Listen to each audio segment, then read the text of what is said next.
Hello everyone, so greetings. I am Patricia Brathwaite, a senior political science pre-law scholar from Brooklyn, New York by way of Ocala, Florida, and we have... Hi, my name is Aaron Torres. I am a third-year political science student with a concentration in public administration from Miramar, Florida. Yes, so today we're going, actually our topics were Cuba and Russia, and we're going to give a basic synopsis of Cuba and Russia and how those countries compare to the United States. First, we're going to start off with the United States, right? Right. So basically, the United States has a unicameral, bicameral legislative, what it means that we have a House of Representatives and a Senate as well. So the president, he's the head of the state and the head of the government, and also he's the chief executive over everything.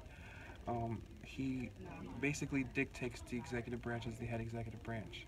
And so with our Constitution, we have checks and balances, which allows the three branches of our government to make sure that no one person has all the power. This will come in key as we continue with our discussion how the checks and balances of our government differs from others. As well as our president, he largely dictates the legislative agenda because of the influence of his political party. So now, for example, since Donald Trump is the president, he is a Republican, and his legislative agenda highly favors the Republican Party, and that weighs a big discussion on how it furthers on with the ruling of America. Not only that, but like most chief in orders, Trump is our commander-in-chief, and he's over the U.S. armed forces of every single naval base, air base, political base in every U.S. territory. And that's scary. That's really scary. One of the things that people fail to remember is that the President of the United States is the largest diplomatic leader in the world. He has the most say and the most pull everywhere that he goes, because we are considered a superpower, and the leader of the free world has a big say in that. So moving on with how that differs with what Cuba has going on 90 miles south of Key West. Okay, so comparing Cuba to the United States.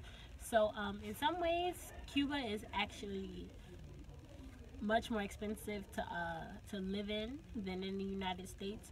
So I should say that it's up to 392% cheaper to live in the United States than in Cuba.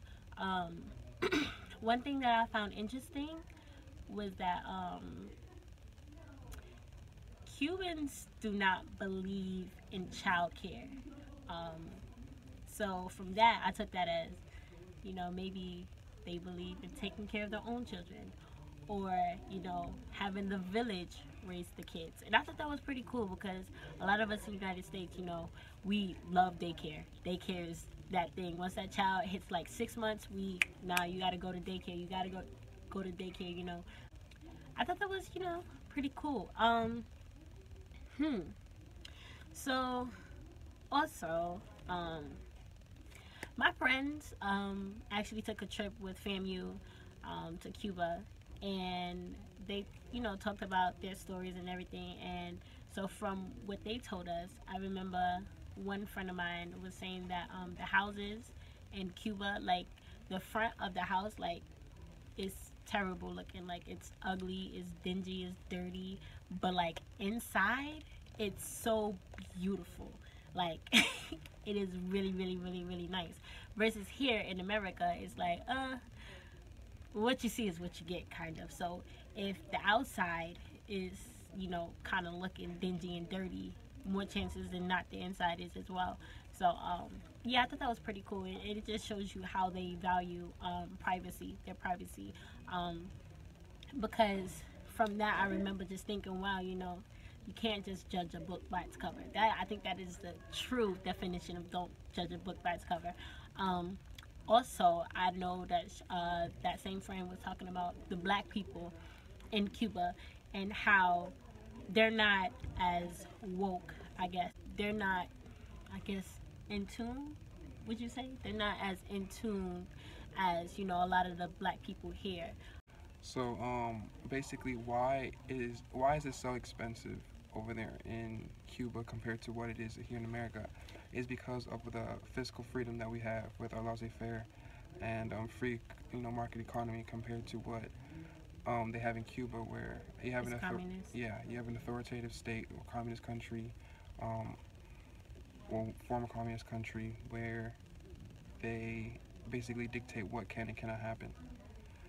And to add to that, with communistic countries, basically everyone, like the doctor, gets paid as much as the teacher. Basically, everyone has a fixed income. Everyone has the same amount of money. So um, basically, it's like, yeah, everybody has to live the same. So I mean, it makes sense why it's like a lot of money, but not really, cause So and a lot of us don't even know that, because I know before doing that research, I thought like the United States was just so expensive. I just everything bad about the United States, but it's like, in other countries you could be, you know, it could be a lot worse, it could be and worse. as we can see, it is a lot worse in Cuba. Yeah. So basically, the the chief executive in Cuba right now is Raul Castro. He surpassed Fidel Castro, his brother, when he passed away. So the president of the Cuba, or the chief executive, is also the president of the Council of State, aka he's the prime minister, which means he's the head of the state, head of the government. Just like as we have in America, where our president is the head of the state and the head of the government. So in Cuba, they do have a presidential executives. They don't have any kind of semi-presidential executives or parliamentarian executives, because it is based off of an authoritarian state where they have one ruler. Um, okay. Um, Oh, you wanted? Oh, you? Oh, my bad. Okay, oh, so I kind of wanted to also go back to comparing and contrasting Cuba. So I don't know if you guys heard him, but he spoke about Castro, the Castro brothers. Him was it Fidel Castro being his president? Fidel was first, and And then now Raul's okay, second. yes. So basically, it's like a lineage of like power. In the United States, it doesn't work like that. You have to be elected in, and usually, except in some cases like the Bushes, like the father and then the son was a president. But that's not often that happens. So yeah, I think that was pretty interesting. Um, just like how you see in Cuba, where he elects his his different chiefs and cabinets. Also, it's a similar process in the United States, where the president does have the authority and the rights to elect his cabinet. That plays a huge part on the legislative agenda in both countries, because depending on who they elect and who's in charge of these specific cabinet positions, widely influences their country. So that's why you see, for example, now us in America have a very hard time swallowing the fact that our Secretary of Education is not well versed in what's going on. As well as it's hard for Cubans to imagine how their chief executive is appointing financial managers who don't even have an accounting degree or anything to do with finance.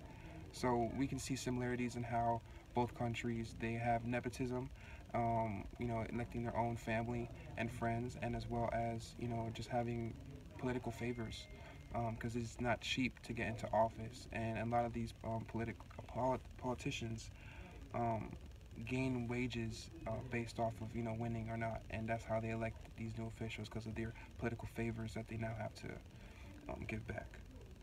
Yeah, I don't know if you guys remember, but what's the Secretary of Education? What's her name again? Dr. Veldas, Yes, Betsy Veldas. Betsy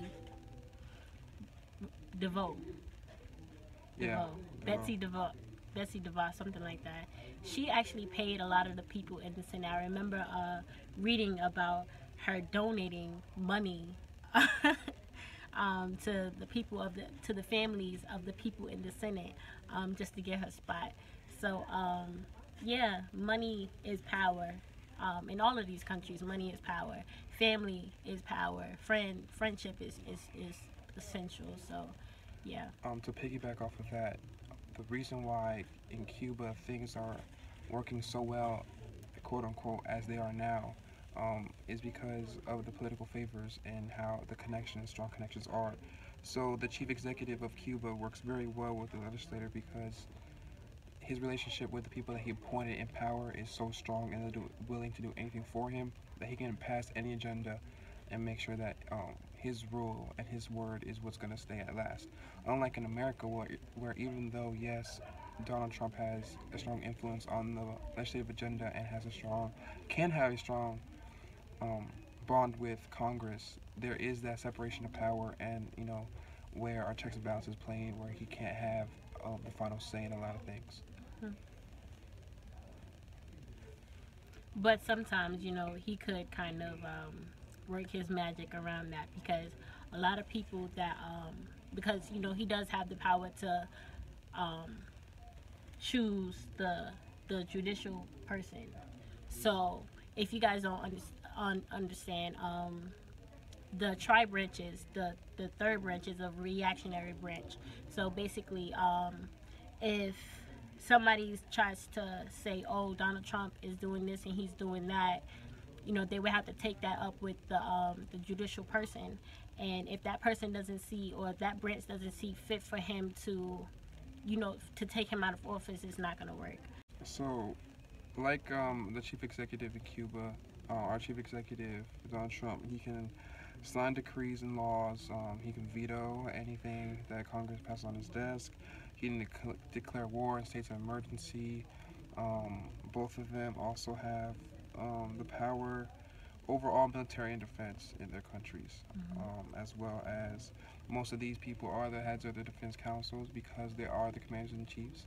I know Donald Trump, for example, is the head of the National Defense Council in America, and so is Fidel for Cuba. And just to add, just like the chief executive of America can call for a war, so can the Senate. The Senate also has the power to do that. Yeah, our checks and balances is way more prevalent and more evident than there is in Cuba. Cuba, even though there are checks and balances, it's not seen by the people because, like I said, those connections and those pulls and strings that Castro has is really big and very influential in this country. Yes, because, like he said, his brother was president before, or chief executive before.